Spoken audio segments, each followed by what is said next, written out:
आज रात कौन बनेगा करोड़पति में देवघर के हरिराम पांडे दिखेंगे।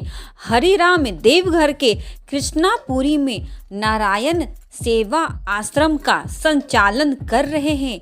आश्रम में 35 अनाथ बच्चे रह रहे हैं, जिनमें अधिकतर लड़कियां हैं। अनाथ बच्चों की सेवा कर तपस्या कर नारायण सेवा आश्रम का संचालन कर रहे हैं। देवघर के हरिराम पांडे कौन बनेगा करोड़पति के मंच पर अमिताभ बच्चन के साथ दिखेंगे। यह शो आज रात के कार्यक्रम में दिखाया जाएगा। हरिराम पांडे ने बताया कि अनाथ बच्चों की सेवा की जानकारी महानायक अमिताभ बच्चन को सोशल मीडिया के माध्यम से हुई। इसके बाद केबीसी के क्रू मेंबर देवघर पहुंचे और आश्रम की पड़ताल कर यहाँ पूरी शूटिंग कराई। इसके बाद केबीसी टीम के बुलावे पर आश्रम के संचालक हरिराम पांडे अपने अनाथालय की 9 बेटियों के साथ सेट पर पहुंचे थे। नवरात्र की दूसरी पूजा के अवसर पर सोमवार की रात को इसका प्रसारण भी किया जाएगा। हरिराम पांडे ने केबीसी के सेट पर बताया कि पारिवारिक उलझन को लेकर घर वालों से कहासुनी हो गई थी। इसके बाद पत्नी के साथ देवघर आ गए और तब से ईश्वर के दिए वरदान का सम्मान करने लगे। उन्होंने बताया कि दिसंबर 2004 की सुबह की बात है। उन्हें एक नवजात को जंगल में फेंक देने का शोर सुनाई दिया।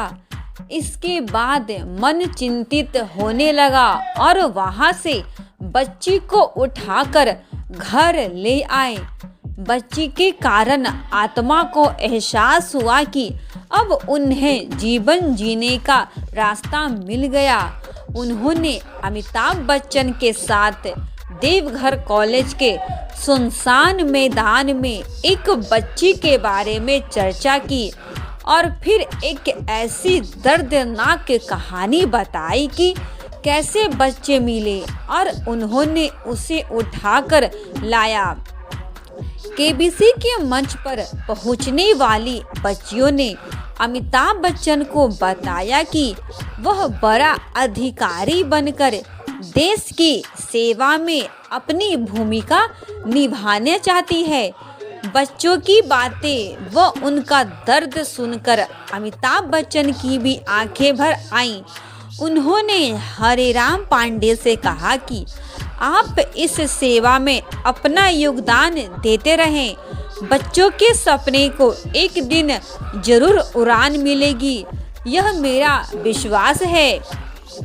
हरिराम ने बताया कि बच्चियों को सुनकर अमिताभ बच्चन इतने भावुक हो गए कि उन्होंने ट्रस्ट को मदद के तौर पर 21 लाख रुपए का चेक प्रदान किया।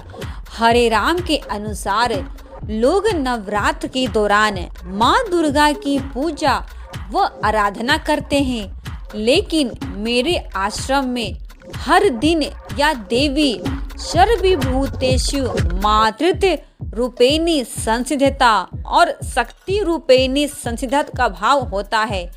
उन्होंने बताया कि वह 18 साल से अनाथ बेटियों का माता पिता बनकर उनको आत्मबल देने में लगते हैं। इस तरह के मिले संतानों को परमात्मा का वरदान मानते हैं। भगवान के नाम पर बच्चियों को सांसारिक मोह से छोड़ने वालों के लिए आश्रम माँ का आंचल बनाने का काम कर रही है।